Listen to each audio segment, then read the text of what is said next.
General salute, salame, chest. Good. Watch you, chest.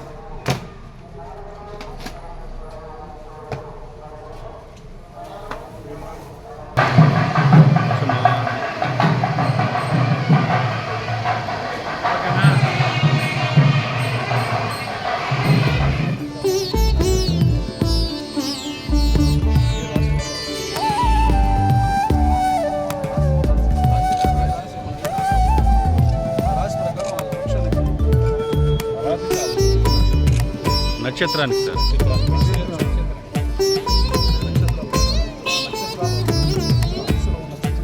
మొట్టమొదటిసారిగా తిరుపతి వెంకన్న స్వామి దర్శనం కోసం రావడం జరిగింది. అది అమ్మవారి పద్మావతి అమ్మవారిని కూడా దర్శనం చేసుకొని మరి మన ఇక్కడ టెంపుల్కి రావాలని చెప్పి ఆలోచించి రోజు వచ్చాం.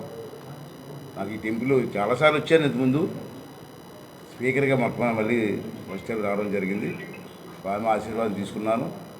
స్వామివారిని నేను కోరింది ఏంటంటే గత 5 సంవత్సరాల్లో కొంతమంది దోపిడీదారులు అనండి ఏమని అనుకోండి రాష్ట్రాన్ని సర్వనాశనం జరిగిన సంగతి మనకు తెలుసు. విచ్చలవిడి దోపిడీ జరిగింది. రాష్ట్రం అన్ని రంగాల్లో కూడా నష్టపోయిన సంగతి మనం అందరం చూసాం. మొన్న ఎలక్షన్లో ప్రజలు మంచి తీర్పు ఇచ్చారు. రాష్ట్ర భవిష్యత్తును దృష్టిలో పెట్టుకొని ఓటింగ్ జరిగింది. మళ్ళీ ఒక కష్టపడి పనిచేసే నాయకుడికి అవకాశం ఇచ్చారు. అందుకే నేను ఏమన్నానంటే ఇవాళ భగవంతుని 3 టెంపుల్స్ కలిసినప్పుడు తిరిగినప్పుడు ఈ రాష్ట్ర భవిష్యత్తుని దృష్టిలో పెట్టుకొని ఆ రోజు వెంకటేశ్వర స్వామిని కానీ పద్మావతి అమ్మవారిని కానీ ఇలాగ మన వినాయక స్వామిని కానీ ఈ రాష్ట్రానికి ఆశీర్వాదం ఇవ్వాలి. నష్టపోయిన ఈ రాష్ట్రానికి ఒక భవిష్యత్తుని కల్పించమని ఒక మాటలు నమ్మి రాష్ట్ర భవిష్యత్తు కోసం ఓటేసిన ప్రజలకి ఒక భరోసా కల్పించమని చెప్పి భగవంతుని నేను కోరుకోవడం జరిగింది.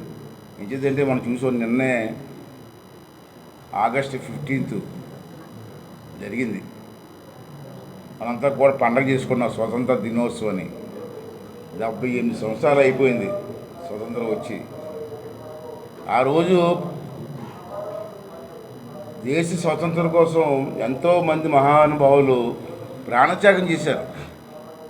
త్యాగం వేరు, ప్రాణత్యాగం వేరు. ప్రాణత్యాగం చేశారు అంటే నేనేమంటానంటే ఇప్పటికీ కొంతమంది మాట్లాడుతుంటారు ఏం చేశారు, ఏం జరిగింది, 78 సంవత్సరాలు అయింది, ఏం జరిగింది అంటే జరిగింది, జరగకపోవడం లేదు. ఆ రోజు పెద్దలు ఏవాసించి ఇచ్చారని మనకి స్వతంత్రాన్ని మనకు మాట ఇచ్చారు. నీ ప్రాణత్యాగం చేసేది సరే మీకు స్వతంత్రాన్ని ఇస్తానని ఆ మాట నిలబెట్టుకున్నారు. వాళ్ళు ప్రాణాలు కూడా ఇచ్చారు. వాళ్ళ ప్రాణత్యాగం వల్ల స్వాతంత్రం వచ్చి 78 సంవత్సరాలు అయింది. చాలా రంగాలు ఇంప్రూవ్ అయ్యాం, కాదనట్లేదు. అయితే నేనేమంటానంటే ఆ పెద్దలందరూ కూడా ప్రాణత్యాగం చేసి స్వాతంత్రాన్ని మనకి ఇచ్చారు. ఇచ్చి వాళ్ళు వెళ్ళిపోయారు. ఇప్పుడు మన బాధ్యత ఏంటి? వాళ్ళ త్యాగాన్ని మట్టిపాలు చేయడమా, ఆ త్యాగాన్ని నాశనం చేయడమా? వాళ్ళు మనకి ఇచ్చినటువంటి బహుమతిని ఇంకా మెరుగుపరిచి ఈ రాష్ట్ర భవిష్యత్తుని ముందుకు తీసుకెళ్ళి అన్ని రంగాల్లోనూ కూడా అభివృద్ధి చేసి మన ప్రాంతాన్ని అభివృద్ధి కోసం కృషి చేయాలన్నది నా భావన. ఇవాళ ఉంది, ప్రధానమంత్రి గారు ఉన్నారు. ఆ రోజు పివి నరసింహారావు గారి టైంలో కానీ వీళ్ళంతా కూడా అభివృద్ధి జరగలేదన్న జరిగింది. ఇంకా జరగవలసిన అవసరం ఉంది. దానికోసం ప్రజలు కూడా దీన్ని సహకరించవలసిన అవసరం ఉంది. నాయకులు కూడా చిత్తశుద్ధితో పనిచేయవలసిన అవసరం ఉంది. అందుకే నేను ఏమంటానంటే మనం అసెంబ్లీలో కూడా చెప్పాను. నేను ఫస్ట్ టైం అసెంబ్లీలో చర్చ జరగాలండి. ప్రతి సబ్జెక్ట్ మీద చర్చ జరగకపోతే అవదు. పబ్లిక్లో అవేర్నెస్ రావాలంటే చర్చ జరగాల. సపోజ్ ఇరిగేషన్ సిస్టమ్ చర్చ జరగాల, వెడగవాని ప్రాంతాలు చర్చ జరగాల. ఇటువంటి చర్చ జరిగినప్పుడు ప్రజలకు అవేర్నెస్ వస్తుంది. నాయకులకు కూడా మనం ఎక్కడ ఉన్నాం, మనం ఏం చేయాలి, మన టార్గెట్ ఏంటో అర్థమవుతుంది. అంటే అసెంబ్లీలో కూడా నేను అందరినీ ఎమ్మెల్యేలు అందరినీ కోరుతున్నాను. ఆ పార్టీ ఈ పార్టీ లేదు, ఏ పార్టీ వాళ్ళకైనా యాజ్ అ స్పీకర్ కానీ అవకాశం ఇస్తా. కొంతమంది అందేస్తారు, బయట వింటున్నాను, పేపర్లో చూస్తున్నాను, స్పీకర్ గారు మాకు అవకాశం ఇస్తారా అని. ఎందుకో అది మీ రైట్, అది ఎమ్మెల్యేగా మీ రైట్ ఉంది, మాట్లాడే హక్కు మీకు ఉంది. అందరికీ అవకాశం ఇస్తాను, మీకు అనుమానం లేదు. కానీ సభా సాంప్రదాయాల్ని, సభా గౌరవాన్ని నిలబెట్టవలసిన అవసరం మీకుంది. సభ మా ఇష్టం, సభలో నా ఇష్టం వచ్చి మాట్లాడతానంటే కుదరదు. అక్కడ దానికి కొన్ని కట్టుబాట్లు ఉన్నాయి, పద్ధతులు ఉన్నాయి. ఆ పద్ధతులు కట్టుబడి మీరు పనిచేయండి, మాట్లాడండి.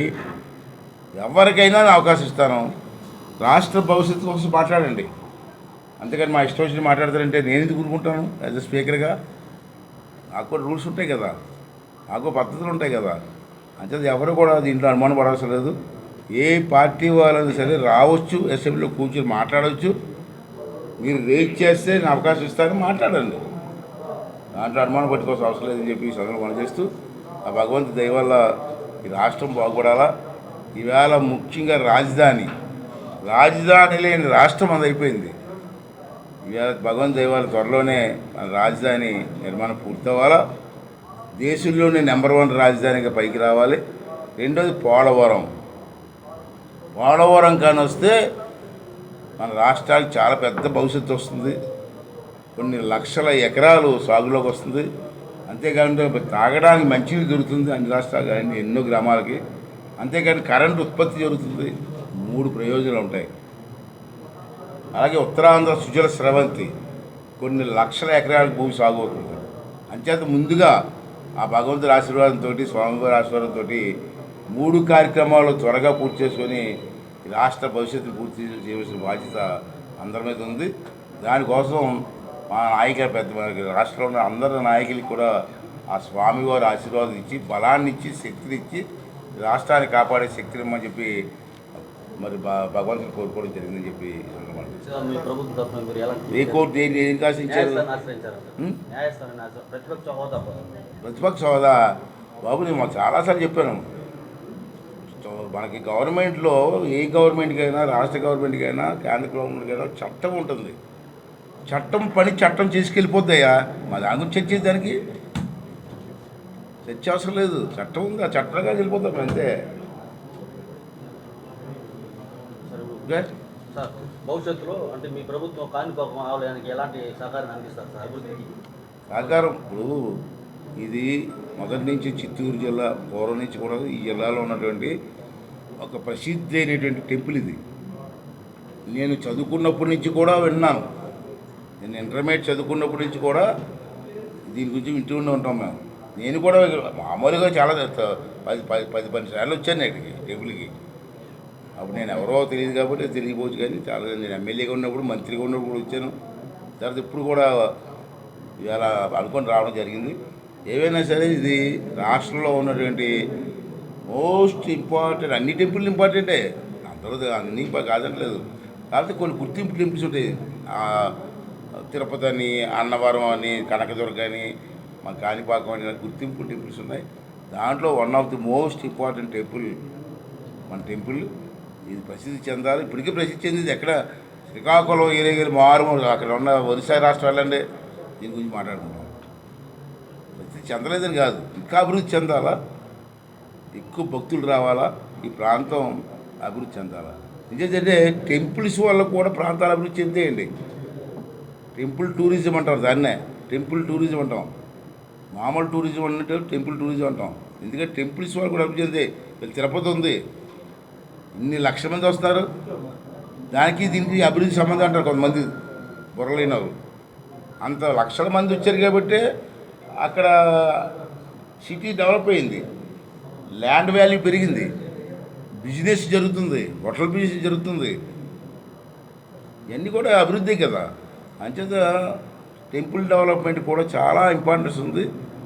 భగవంతు దయ వల్ల, భగవంతు ఆశీర్వాదం వల్ల, ఈ పెద్దలందరి సహకారం వల్ల ఈ టెంపుల్ కూడా ఆ స్థాయికి ఎదగాలని చెప్పి మనస్ఫూర్తి కోరుకుంటున్నాను.